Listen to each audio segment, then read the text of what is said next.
باللہ من الشیطان الرجیم بسم اللہ الرحمن الرحیم الحمد لأہلہ والصلاة علی اہلہا اما بعد بسم اللہ الرحمن الرحیم قال اللہ تبارک وتعالی فی کتابہ المجید بسم اللہ الرحمن الرحیم والعصر ان الانسان لفی خسر الا الذین آمنوا وعملوا الصالحات وتواصوا بالحق وتواصوا بالصبر۔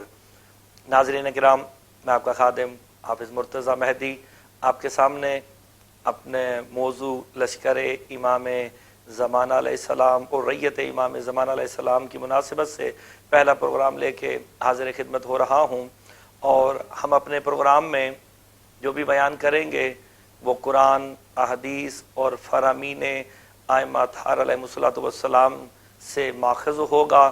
اس کے علاوہ ہم کسی کی رائے کو شامل نہیں کر رہے۔ قرآن، حدیث اور فرامین معصومین کو لے کے ہم تفسیر قرآن کریں گے اور آپ کو لشکر امام زمانہ علیہ السلام اور ریت امام زمانہ پہ بیان سنائیں گے۔ اور جو آیت میں نے عنوان قرار دی ہے، ارشاد ہو رہا ہے والعصر ان الانسان لفی خسر۔ اس آیت میں اللہ قسم سے آغاز کر رہا ہے، کہا مجھے قسم ہے عصر کی۔ اب ہم نے مکاتب فکر کو نہیں دیکھنا، ہم نے دیکھنا ہے کہ ائمہ علیہ السلام اس کے بارے میں کیا کہہ رہے ہیں۔ جب ہم نے ائمہ اطہار سے رجوع کیا، تفاسیر کی جانب رجوع کیا، تو میرے مولا سے پوچھا گیا والعصر سے مراد، لوگ کہتے ہیں زمانہ ہے، سرکار کہتے ہیں وہ زمانہ کون سا زمانہ ہے؟ تو آپ سے پوچھا گیا کہ آپ بتائیے کہ وہ کون سا زمانہ ہے۔ سرکار فرماتے ہیں والعصر اے خروج قائم آل محمد، یعنی امام فرماتے ہیں خدا کہنا یہ چاہتا ہے، اللہ اس وقت کی قسم کھا رہا ہے جب امام زمانہ علیہ السلام قیام کریں گے۔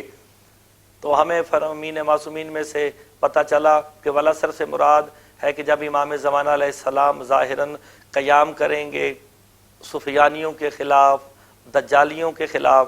تو سب سے پہلا جو روایت میرے امام صادق آل محمد علیہ السلام سے ملتی ہے، وہ فضل پوچھتے ہیں مولا جب آپ کے بیٹے قائم تشریف لائیں گے تو ہوگا کیا؟ کہا جیسے ہی ظہور قائم ہوگا میرا بیٹا قیام کرے گا، جتنی بھی دنیا میں طاغوتی طاقتیں ہیں جن کا تعلق طاغوت سے ہوگا، وہ تمام میرے بیٹے قائم کے لشکر پہ حملہ آور ہو جائیں گی۔ اب قائم کے لشکر کے بارے میں ہم آپ کو بیچ میں دوران خطاب آپ کو بتاتے رہیں گے، اپنے پروگراموں میں بتاتے رہیں گے کہ سرکار کے سپاہی کتنے ہوں گے، کون کون سے ہوں گے، لیکن جیسے ہی سرکار فرماتے ہیں جتنی طاغوتی طاقتیں ہیں وہ میرے بیٹے قائم کے لشکر پہ حملہ کر دیں گی۔ مفضل پریشان ہو گئے، مولا یہ طاغوت سے مراد کیا ہے؟ بظاہر یہاں معاشرے میں طاغوت سے مراد یہ صہیونی اور یہ طاقتیں جو یہاں اس دنیا میں کار فرما ہیں ان سے مناسبت لی جاتی ہے کہ طاغوتی وہ ہیں۔ طاغوت حقیقت میں کیا ہے؟ میرے مولا سے پوچھا گیا طاغوت کسے کہتے ہیں، وہ طاغوتی طاقت کیا ہے؟ سرکار فرماتے ہیں ہر وہ بندہ طاغوت کے زمرے میں آتا ہے جو میرے داد علی علیہ السلام کی ولایت کا منکر ہے۔ تو پھر جتنے بھی حقیقت میں منکر ولایت علی ہوں گے، یا جتنے امام کے دشمن ہوں گے یا امامت کے دشمن ہوں گے، جو بظاہر کلمہ گو بھی ہوں گے، لیکن ہمارے سے مراد یہ کلمہ گو سے مراد یہ نہیں کہ وہ صاحب اسلام ہوں گے، کلمہ گو سے مراد وہ جو منافقین ہیں جن کے بارے میں قرآن بھی کہہ رہا ہے کہ یہ منافق ہیں، جو زبان سے کچھ کہتے ہیں اور حقیقت میں یہ کچھ ہیں، یہ سرکار قائم کے لشکر پہ حملہ کر دیں گے۔ تو سرکار اس حملے کے جواب میں جو ایک ترتیب بنائی ہوئی ہے تو وہ فرامین معصومین علیہ السلام کی موجودگی میں ہم آپ سے بیان کرتے ہیں کہ جیسے ہی قائم کا لشکر ہوگا، ظہور قائم ہوگا، والعصر، اللہ کہتا ہے مجھے قسم ہے اس وقت کی کہ جب قیام کریں گے، ظاہر ہوں گے۔ کہا پہلی میرے مولا سے پوچھا گیا پہلا کام کیا ہوگا؟ سرکار فرماتے ہیں اذا یظہرن قائم علیہ السلام یستغنون الناس الضوء الشمس والقمر، کہ جیسے ہی ظہور امام زمانہ علیہ السلام ہوگا، لوگ سورج اور چاند کی روشنی سے بے نیاز ہو جائیں گے۔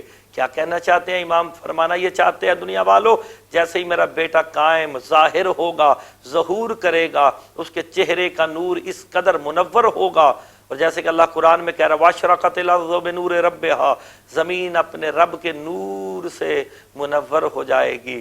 یہاں شیعان حیدر کرار کا عقیدہ ہے کہ اللہ جسم نہیں رکھتا، جسمانیات سے مبرہ ہے، یعنی خدا کہنا یہ چاہتا ہے کہ ظہور قائم سے جو روشنی پھیلے گی حقیقت میں وہ امام کا نور ہے جو پھیلے گا، جس سے توحید کی روشنائی ہو جائے گی، کائنات عالم میں وحدت کی روشنائی ہو جائے گی، کائنات اس وحدہ لا شریک کو حقیقی معنوں میں پہچانے گی۔ امام آ کے بتائیں گے وہ کیسا وحدہ لا شریک ہے، تو امام کے جو چہرے کا نور ہوگا، سرکار اتنے جو نورانی چہرے کے ساتھ ظاہر ہوں گے کہ سرکار فرماتے ہیں میرا بیٹا قائم آئے گا تو دن کے وقت اس کے چہرے کا نور سورج کی روشنی دے گا، رات کے وقت چاند کی روشنی دے گا۔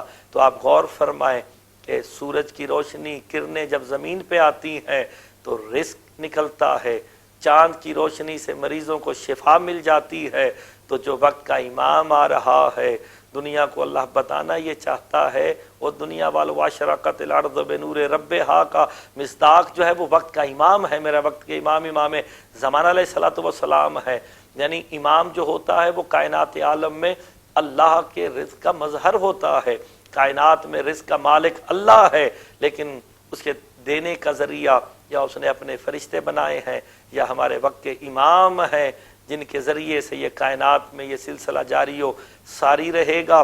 اور دوسرا میرے مولا سے پوچھا گیا کہ ہم آپ کے بیٹے کا جو انتظار کر رہے ہوں گے وہ جو ریت ہوگی، اس ریت کی خصوصیت باقی خصوصیات ریت سے زیادہ ہے، کم ہے یا برابر ہے؟ تو میرے امام کہتے ہیں مفضل تم نے مجھے دیکھ کر مجھ پر ایمان لائے ہو، تم نے مجھے دیکھا، باقی اصحاب نے مجھے دیکھا۔ جو اصحاب مصطفیٰ تھے انہوں نے حضرت محمد مصطفیٰ علیہ الصلوۃ والسلام کو دیکھا، علی مرتضیٰ علیہ الصلوۃ والسلام کو دیکھا اور انہیں دیکھ کر ایمان لائے ہیں۔ لیکن جو امام زمانہ کی میرے بیٹے قائم کی ریت ہوگی وہ تمام ریتوں سے زیادہ خصوصیت یہ رکھتی ہوگی، انہیں اس نے ہمیں دیکھا نہیں ہوگا مگر بغیر دیکھے ہم پر ایمان لے آئیں گے جس طرح وہ خدا پر ایمان رکھتے ہیں۔ اور ناظرین اب کچھ دیر کے لیے ہم وقفے پہ جا رہے ہیں، اس کے بعد آپ کی خدمت میں دوبارہ حاضر ہوتے ہیں۔ السلام علیکم ورحمۃ اللہ وبرکاتہ۔ یا مولا یا منتظر ہم آپ کے ہیں منتظر، ظہور